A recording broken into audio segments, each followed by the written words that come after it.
Welcome to Naresh academy. Union public service commission మరియు Andhra Pradesh public service commission group 1 and group 2 సంబంధించి December 3, 2023 తేదీ సంబంధించి the Hindu, Eenadu, Sakshi news paper వచ్చిన important articles సమగ్ర విశ్లేషణ తెలుగులో ఈ వీడియోలో చూద్దాం. Question number 1 codex Alimentarius commission executive కమిటీలో భారతదేశం చేరింది. వివరాలు తెలపండి. సందర్భం ఈ రోమ్లోని ఎఫ్ఏఓ ప్రధాన కార్యాలయంలో జరుగుతున్న 46వ సమావేశంలో codex Alimentarius commission CC executive కమిటీలో ఆసియా ప్రాంతానికి ప్రాతినిధ్యం వహిస్తున్న సభ్యునిగా భారతదేశం ఏకగ్రీవంగా ఎన్నికైంది. వివరాలు. కార్యనిర్వాహక కమిటీ అనేది సిసి యొక్క ముఖ్యమైన విభాగం మరియు సభ్య దేశాలు దాని సభ్యత్వం పొందడానికి గణనీయమైన ఆసక్తిని కలిగి ఉన్నాయి. ఈ సామర్థ్యంలో భారతదేశం వివిధ ఆహార ఉత్పత్తుల వర్గాల కోసం అంతర్జాతీయ ప్రమాణాల సెట్టింగ్ ప్రక్రియలో గణనీయమైన సహకారం అందించే అవకాశాన్ని పొందడమే కాకుండా నిర్ణయం తీసుకునే ప్రక్రియలో కూడా పాల్గొంటుంది.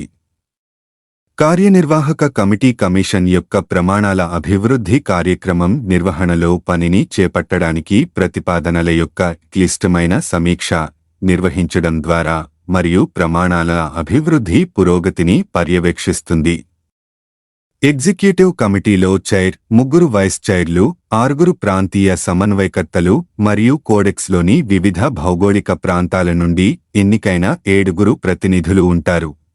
మిల్లెట్ల కోసం సమూహ ప్రమాణాలను ఏర్పాటు చేయాలనే భారతదేశ ప్రతిపాదనను కమిషన్ ఆమోదించింది మరియు మిల్లెట్ల కోసం ప్రపంచ ప్రమాణాలను స్థాపించడానికి భారతదేశం యొక్క చొరవను కమిషన్ అంగీకరించింది మరియు సభ్య దేశాలచే మద్దతు ఇవ్వబడింది. నవంబర్ 27, 2023న జరిగిన సిసి సమావేశం యొక్క మొదటి రోజున అదనపు అజెండాల కేటగిరీ కింద మినుములకు ప్రపంచ ప్రమాణాలను ఏర్పాటు చేయాలని భారతదేశం ప్రతిపాదించింది మరియు ఈ విషయం నవంబర్ 30న సుదీర్ఘంగా చర్చించబడింది మరియు 3 ప్రాజెక్ట్ డాక్యుమెంట్ల తయారీకి కమిషన్ ఆమోదించింది. క్వశ్చన్ నెంబర్ 2 బయోవిజన్ గురించి వివరాలు తెలపండి.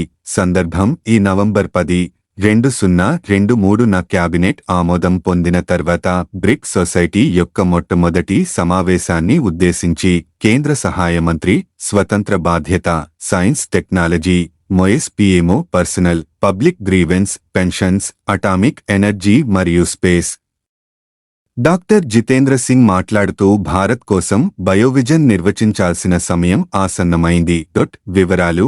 Biotechnology research and innovation council brick అనే కొత్త అపెక్స్ అటానమస్ సొసైటీ బయోటెక్ పరిశోధన మరియు ఆవిష్కరణలను స్కేల్ చేయడం ద్వారా ఆరోగ్య సంరక్షణ, ఆహారం మరియు ఇంధన అవసరాల వంటి రంగాలలో ఆత్మ నిర్భర్ భారత్ కోసం ప్రధాని నరేంద్ర మోడీ విజన్ను నెరవేరుస్తుందని కేంద్ర మంత్రి చెప్పారు.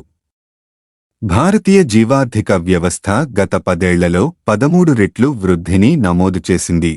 బయోటెక్ యొక్క గ్లోబల్ ఎకోసిస్టంలో టాప్ దేశాల లీగ్కి చేరుకోవడానికి భారతదేశం చాలా దూరంలో లేదు అని ప్రధాని మోదీని మంత్రి ఉటంకిస్తూ చెప్పారు.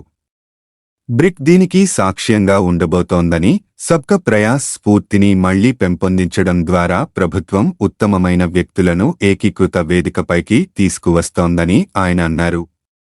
Department of biotechnology DBT science and technology మంత్రిత్వ శాఖ దేశంలో బయోటెక్నాలజీని ప్రోత్సహించడానికి నోడల్ ఏజెన్సీగా పనిచేస్తోంది. దాని 14 స్వయం ప్రతిపత్త సంస్థలను ఆయిస్ ఒక అపెక్స్ అటానమస్ సొసైటీ కింద ఉపసంహరించుకోవడం ద్వారా వాటిని హేతుబద్ధీకరించడానికి క్యాబినెట్ ఆమోదం పొందింది. Biotechnology research and innovation council brick దేశవ్యాప్తంగా బయోటెక్ పరిశోధనల ప్రభావాన్ని పెంచడానికి కేంద్రీకృత మరియు ఏకీకృత పాలన కోసం బ్రిక్ మొదటి సొసైటీ మీటింగ్ సందర్భంగా zero waste life on campus కార్యక్రమాన్ని కూడా మంత్రి ప్రారంభించారు. Zero waste life on campus కార్యక్రమం ప్రతి బ్రిక్ క్యాంపస్లో విజ్ఞానం మరియు సాంకేతికతలను అన్వయించడం మరియు స్వీకరించడం మరియు సహబాధ్యతపై దృష్టి కేంద్రీకరించిన నిర్వహణ నమూనాల ప్రచారం ద్వారా స్థిరత్వాన్ని సాధించడం లక్ష్యంగా పెట్టుకుంది. క్వశ్చన్ నెంబర్ 3 గ్రీన్ ఎనర్జీని పుష్ చేస్తామని ప్రతిజ్ఞ చేసిన 118 దేశాలలో భారతదేశం లేదు. వివరాలు తెలపండి. సందర్భం global renewables and energy efficiency ప్రతిజ్ఞలో వివరించిన విధంగా 2030 నాటికి వ్యవస్థాపించిన పునరుత్పాదక ఇంధన సామర్థ్యాన్ని 3 రెట్లు పెంచడానికి 118 దేశాల నిబద్ధతను COP28 వాతావరణ శిఖరాగ్ర సమావేశం చూసింది. అయితే ఈ జాబితాలో భారతదేశం గైర్హాజరు కావడం ఆందోళనలను రేకెత్తించి చర్చలకు దారితీసింది. సమస్యలు భారతదేశం మరియు చైనాలు పాల్గొనకపోవడం ప్రపంచ పునరుత్పాదక శక్తి ల్యాండ్స్కేప్లో ప్రధాన ఆటగాళ్లుగా ఉన్నప్పటికీ చైనాతో పాటు భారతదేశం ప్రతిజ్ఞపై సంతకం చేయకూడదని ఎంచుకుంది. ప్రపంచంలోనే అతిపెద్ద వ్యవస్థాపించిన పునరుత్పాదక ఇంధన సామర్థ్యాన్ని కలిగి ఉన్న చైనా కూడా నిబద్ధతలో చేరడం మానుకుంది. సమస్యాత్మక భాషా ఉనికి ప్రతిజ్ఞ టెక్స్ట్లోని కొన్ని భాష సమస్యాత్మకంగా పరిగణించబడుతుందని నివేదికలు సూచిస్తున్నాయి. అయితే భారతదేశం యొక్క ఆందోళనలకు సంబంధించిన నిర్దిష్ట వివరాలు వెల్లడించలేదు. ప్రాముఖ్యత ప్రతిజ్ఞ యొక్క చట్టపరమైన పవిత్రత 118 దేశాలు చేసిన నిబద్ధతకు చట్టపరమైన పవిత్రత లేదు మరియు COP28 కోసం ప్రాథమిక చర్చల గ్రంథాలలో అధికారికంగా చేర్చబడలేదు. ఇది ప్రతిజ్ఞ యొక్క అమలు మరియు జవాబుదారీతనం గురించి ప్రశ్నలను లేవనెత్తుతుంది. భారతదేశం యొక్క ప్రస్తుత కట్టుబాట్లు 2030 నాటికి 500 GW నాన్ ఫాసిల్ ఇంధన విద్యుత్ను వ్యవస్థాపించాలనే లక్ష్యంతో భారతదేశం దాని జాతీయంగా నిర్ణయించిన సహకారం లో భాగంగా ఇప్పటికే ప్రతిష్టాత్మకమైన లక్ష్యాలను నిర్దేశించింది. భారతదేశం యొక్క ఆమోదం లేకపోవడం ప్రస్తుత లక్ష్యాలు అనే నమ్మకంతో ప్రభావితం కావచ్చు. తగినంత ప్రతిష్టాత్మకమైనవి. క్వశ్చన్ నెంబర్ 4 మైచాంగ్ తుఫాను గురించి వివరాలు తెలపండి. సందర్భం బంగాళాఖాతంలో ఏర్పడిన లోతైన అల్పపీడనం తీవ్రరూపం దాల్చుతోంది. ఇది ఆంధ్రప్రదేశ్, ఏపీ మరియు తమిళనాడు కోస్తా జిల్లాలకు గణనీయమైన ముప్పును కలిగిస్తుంది. ఆదివారం తెల్లవారుజామున మైచాంగ్ తుఫానుగా పరిణామం చెందుతుందని అంచనా వేసిన వాతావరణ అధికారులు డిసెంబర్ 5వ తేదీన నెల్లూరు మరియు మచిలీపట్నం మధ్య ల్యాండ్ ఫాల్ అవుతుందని అంచనా వేస్తున్నారు.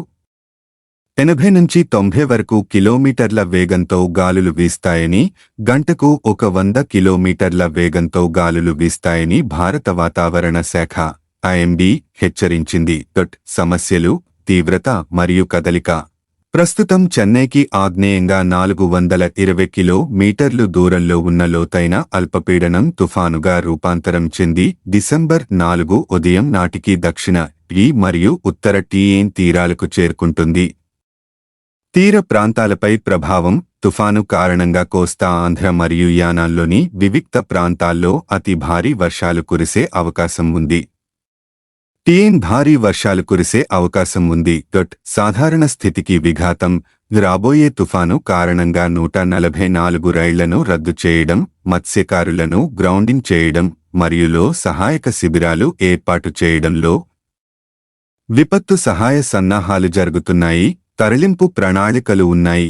ప్రాముఖ్యత ఆసన్న ముప్పు 80 నుంచి 90 వరకు కెంపీచ్ వేగంతో గాలులు వీస్తుండటంతో తుఫాను ప్రభావిత ప్రాంతాల్లో ప్రాణాలకు, ఆస్తికి మరియు మౌలిక సదుపాయాలకు తీవ్రమైన ముప్పును కలిగిస్తుంది. ఆర్థిక ప్రభావం రైళ్ల రద్దు మరియు ఫిషింగ్ కార్యకలాపాలను గ్రౌండింగ్ చేయడం వల్ల తీర ప్రాంత సమాజాలకు గణనీయమైన ఆర్థిక పరిణామాలు ఉండవచ్చు. నివారణ చర్యలు రెస్క్యూ, రిలీఫ్ మరియు తరలింపు కోసం సన్నాహాలు ప్రకృతి వైపరీత్యాల ప్రభావాన్ని తగ్గించడానికి చురుకైన చర్యల యొక్క ప్రాముఖ్యతను నొక్కి చెబుతున్నాయి. పరిష్కారాలు తరలింపు మరియు సహాయ శిబిరాలు తీర ప్రాంతాలను ఖాళీ చేయిస్తున్నారు మరియు నివాసితుల భద్రతను నిర్ధారించడానికి ఏపీలో సహాయక శిబిరాలను ఏర్పాటు చేస్తున్నారు. కమ్యూనికేషన్ మరియు అవగాహన సంసిద్ధత మరియు ప్రతిస్పందన ప్రయత్నాలను సులభతరం చేయడానికి ప్రజలకు సకాలంలో మరియు ఖచ్చితమైన సమాచారాన్ని వ్యాప్తి చేయడం చాలా కీలకం. క్వశ్చన్ నెంబర్ 5 హిమానీనదాల కనుమరుగుపై COP28 సదస్సులో ఐరాస అధినేత గుటెరస్ ఆందోళన గురించి వివరాలు తెలపండి. భూతాపం అధికమవుతున్న పరిస్థితుల్లో హిమాలయాల్లోని హిమానినదాలు ఆందోళనకర స్థాయిలో కరిగిపోతున్నాయని ఐక్యరాజ్య సమితి ఐరాస సెక్రటరీ జనరల్ ఆంటోనియో గుటెరస్ ఆందోళన వ్యక్తం చేశారు. ఇది పెను విపత్తుకు దారితీస్తోందని హెచ్చరించారు. దీనిని నివారించేందుకు ప్రపంచ దేశాలు తగిన కార్యాచరణకు ఉపక్రమించాలని, పర్వతమయ దేశాలకు అత్యవసరంగా సాయాన్ని అందించాలని విజ్ఞప్తి చేశారు. దుబాయ్లో నిర్వహిస్తున్న COP28 సదస్సులో భాగంగా పర్వతమయ దేశాల ప్రత్యేక సమావేశాన్ని ఉద్దేశించి గుటెరస్ శనివారం ప్రసంగించారు. గత 30 ఏళ్లలో నేపాల్ పరిధి హిమాలయ పర్వత శ్రేణుల్లో 1/3 మంచు కరిగిపోయిందని, భూతాపానికి కారణమయ్యే గ్రీన్ హౌస్ వాయు కాలుష్యమే దీనికి ప్రధాన కారణమని పేర్కొన్నారు. మంచు కనుమరుగైపోతే గంగా, బ్రహ్మపుత్ర తదితర హిమాలయ నదులు తీవ్ర నీటి ఎద్దడికి గురవుతాయని హెచ్చరించారు. సాయం కోసం పర్వతాలు ఘోషిస్తున్నాయని, COP28 సదస్సు దీనికి స్పందించాలని విజ్ఞప్తి చేశారు. సంపన్న దేశాల సాయానికి ఒత్తిడి భూతాపాన్ని కట్టడి చేసే యత్నాల్లో భాగంగా అభివృద్ధి చెందుతున్న దేశాలకు సంపన్న దేశాలు ఆధునిక సాంకేతికతను అందజేయడంతో పాటు ఆర్థికంగానూ చేయూతనివ్వాలని పలువురు నేతలు డిమాండ్ చేశారు. దుబాయ్లో నిర్వహిస్తున్న COP28 సదస్సులో 150 దేశాలకు చెందిన అధ్యక్షులు, ప్రధాన మంత్రులు, రాజులు ప్రణాళికలను పాల్గొని భూతాపాన్ని తగ్గించడానికి తమ వద్ద ఉన్న వివరిస్తున్నారు. ఖతార్ రాజుతో ప్రధాని మోదీ భేటీ. ఢిల్లీ COP28 సదస్సులో పాల్గొనేందుకు దుబాయ్ వెళ్లిన ప్రధాని నరేంద్ర మోదీ శుక్రవారం ఖతార్ రాజు Sheikh Tamim bin Hamad Al థానీతో భేటీ అయ్యారు. ద్వైపాక్షిక చర్చలతో పాటు ఖతార్లో ఉన్న భారతీయుల క్షేమ సమాచారం గురించి ఆరా తీశారు. 8 మంది భారతీయ ఉద్యోగులకు ఖతార్ న్యాయస్థానం మరణదండన విధించడం, దానిపై భారత ప్రభుత్వం దౌత్య సంప్రదింపులతో పాటు న్యాయ పోరాటం కొనసాగిస్తున్న విషయం తెలిసిందే. ఈ నేపథ్యంలో ఖతార్ రాజుతో మోదీ సమావేశమవ్వడం ప్రాధాన్యం సంతరించుకుంది. ప్రస్తుతం ఉన్నవి తొలగిస్తాం. అమెరికా దుబాయ్ భూతాపానికి అత్యధికంగా కారణమవుతూ నాయన్న విమర్శలు ఎదుర్కొంటున్న థర్మల్ విద్యుత్ కేంద్రాలపై అమెరికా కీలక ప్రకటన చేసింది. తమ దేశంలో ఇకపై కొత్తగా బొగ్గు ఆధారిత విద్యుదుత్పత్తి కేంద్రాలను నిర్మించబోమని స్పష్టం చేసింది. ప్రస్తుతం కొనసాగుతున్న ప్లాంట్లను క్రమంగా తొలగిస్తామని COP సదస్సులో తెలిపింది. బైడెన్ ప్రభుత్వం గతంలో ప్రకటించిన అంతర్జాతీయ నిబద్ధతల్లో 2035 కల్లా తమ దేశంలో బొగ్గు వినియోగాన్ని 0 స్థాయికి తీసుకువస్తామన్న హామీ కూడా ఉన్నందున అదే గడువును దీనికి వర్తింపజేయవచ్చని భావిస్తున్నారు. మిథేన్ ఉద్గారాల కట్టడికి చర్యలు. చమురు, సహజ వాయువుల నుంచి వెలువడే మిథేన్ ఉద్గారాలను కట్టడి చేసేందుకు ఆధునిక సాంకేతికతలను వినియోగించాలని ఆయా పరిశ్రమలను బైడెన్ ప్రభుత్వం ఆదేశించింది. భూతాపాన్ని తగ్గించే చర్యల్లో భాగంగా యుఎస్ పర్యావరణ పరిరక్షణ సంస్థ దీనికి సంబంధించిన నిబంధనలను శనివారం జారీ చేసింది. క్వశ్చన్ నెంబర్ 6 ఏ క్షణంలోనైనా కూలేలా ఇటలీ లీనింగ్ టవర్ గురించి వివరాలు తెలపండి. ఇటలీలో దాదాపు 1000 ఏళ్ల చరిత్ర కలిగిన 150 అడుగులు గరి సెండా టవర్ ఉనికి ప్రమాదంలో పడింది. పురాతనమైన ఈ టవర్ కొనభాగంలో బరువు ఎక్కువగా ఉండటం వల్ల 14వ శతాబ్ద కాలంలో దాదాపు 4 డిగ్రీల మేర వంగిపోయింది. దానిని యథాస్థితికి తీసుకొచ్చేందుకు చేసిన ప్రయత్నాలు విఫలమయ్యాయి. అప్పట్నుంచి అలాగే వంగి ఉండటం వల్ల దీనిని లీనింగ్ టవర్ అని కూడా పిలుస్తారు. తాజాగా ఈ టవర్ మరింతగా వంగినట్లు నిపుణులు గుర్తించడంతో అప్రమత్తమైన అధికారులు ముందస్తు చర్యల్లో భాగంగా చుట్టుపక్కల ఇళ్లను ఖాళీ చేయించారు. ఒకవేళ కూలినా ఆ శిథిలాలు ఇళ్లపై పడకుండా టవర్ పొడవునా ఇనుప జాలిని అమర్చారు. ఆ ప్రాంతంలో జనం ఇష్టానుసారం తిరగకుండా అనుమతి నిషేధించారు. టవర్ పరిస్థితిని ఎప్పటికప్పుడు తెలుసుకునేలా 2019లో టెక్నికల్ కమిటీ సెన్సర్లను అమర్చింది. ఈ సెన్సర్లు తొలిసారిగా గత అక్టోబరులో ప్రమాద ఘంటికలు మోగించాయి. దీనిపై పరిశోధన చేసిన నిపుణుల బృందం టవర్ పరిస్థితి ప్రమాదంలో పడిందని, ఏ క్షణంలోనైనా కూలిపోవచ్చని తాజాగా తేల్చింది. గారి సెండా టవర్ ఇప్పటిది కాదు. మధ్య యుగానికి చెందినది. దీన్ని దాదాపు 1000 ఏళ్ల క్రితం, అంటే క్రీస్తు శకం 1109 సంవత్సరంలో నిర్మించారు. టవర్ ప్రస్తుత ఎత్తు 47 మీటర్లు 154 అడుగులు. నిర్మించినప్పుడు ఇది చాలా ఎత్తుండేది. 200 ఏళ్లకే టవర్ ఒక పక్కకు ఒరగడం మొదలైంది. దాంతో 14వ శతాబ్దంలో దాని ఎత్తును బాగా తగ్గించారు. దాంటే 1321 సంవత్సరంలో ముగించిన అజరామర పద్య కావ్యం ది డివైన్ కామెడీలో కూడా గారి సెండా టవర్ ప్రస్తావన ఉంది. Question number 7. సౌరగాలి రేణువులను శోధించిన ఆదిత్యెల్ గురించి వివరాలు తెలపండి. ఇస్రో బెంగళూరు. సూర్యుడిపై పరిశోధనలకు భారత్ ప్రయోగించిన ఆదిత్యెల్ తన కార్యకలాపాలను ప్రారంభించింది. ఈ ఉపగ్రహంలోని Aditya solar wind particle experiment ASPEX అనే పేలోడ్ సౌరగాలుల్లోని అయాన్లకు సంబంధించిన కొలతలను విజయవంతంగా సేకరించింది. ఆదిత్యెల్ను ఈ ఏడాది సెప్టెంబరు 2న భారత అంతరిక్ష పరిశోధన సంస్థ ఇస్రో ప్రయోగించింది. ఈ ఉపగ్రహం తన ప్రయాణంలో దాదాపు చివరి దశను చేరుకుంది. భూమి నుంచి 15 లక్షల కిలోమీటర్ల దూరంలోని లగ్రాంజ్ పాయింట్ L1ను చేరుకుంటుంది. అక్కడే స్థిరంగా ఉంటూ సూర్యుడిపై పరిశోధనలు చేస్తుంది. ఇందులోని ASPEX పేలోడ్లో సోలార్ విండ్ అయాన్ స్పెక్ట్రోమీటర్, స్విస్ suprathermal and energetic particle spectrometer STEPS అనే 2 సాధనాలు ఉన్నాయి. ఇందులో స్టెప్ను సెప్టెంబరు 10న, స్విస్ను శనివారం ఆన్ చేశామని ఇస్రో తాజాగా వెల్లడించింది. అవి బాగానే పనిచేస్తున్నాయని వివరించింది. స్విస్లోని 2 సెన్సర్లకు నలుదిక్కులను పరిశీలించే సామర్థ్యం ఉందని తెలిపింది. ఇవి సౌరగాలుల్లో ఉండే ప్రోటాన్లు, ఆల్ఫా రేణువులు వంటి అయాన్లను విజయవంతంగా కొలిచాయి. ఒక సెన్సర్ సేకరించిన ఎనర్జీ హిస్టోగ్రామ్ను పరిశీలించిన శాస్త్రవేత్తలు ప్రోటాన్, ఆల్ఫా రేణువుల నిష్పత్తిలో కొన్ని వైరుధ్యాలు ఉన్నట్లు గుర్తించారు. స్విస్ పరికరానికి ఉన్న సామర్థ్యాలతో సౌరగాలుల లక్షణాలపై నెలకొన్న అనేక ప్రశ్నలకు సమాధానాలను తెలుసుకోవచ్చని ఇస్రో వివరించింది. అంతేగాక సౌరగాలుల్లో అంతర్లీనంగా ఉండే ప్రక్రియలు, భూమిపై అవి ఎలాంటి ప్రభావం చూపుతాయనే విషయంపై మరిన్ని వివరాలను వెలుగులోకి తెచ్చేందుకు వీలవుతుందని పేర్కొంది. తాజాగా వెలుగు చూసిన వివరాలు: ఎల్ ప్రాంతం వద్దకు సౌర తుపాన్ల రాకకు సంబంధించిన పరోక్ష సమాచారం అందించే వీలుందని తెలిపింది. Question number 8. భారత్ తరఫున ఈ ఘనతను సాధించిన 84వ ప్లేయర్గా వైశాలి గుర్తింపు గురించి వివరాలు తెలపండి. తమిళనాడుకు చెందిన 22 ఏళ్ల వైశాలి శుక్రవారం గ్రాండ్ మాస్టర్ హోదాను అందుకుంది.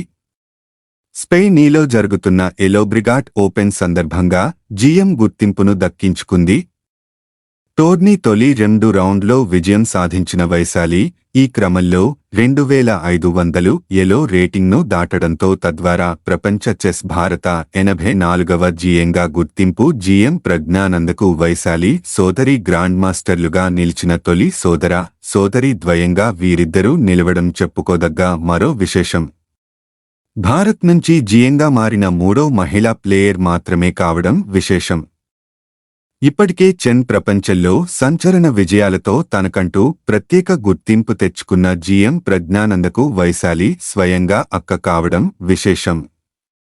వైశాలి కంటే 4 ఏళ్లు చిన్నవాడైన ప్రజ్ఞానంద 2018లోనే గ్రాండ్ మాస్టర్ హోదా అందుకోగా 5 ఏళ్ల తర్వాతి వైశాలి ఈ జాబితాలో చేరింది.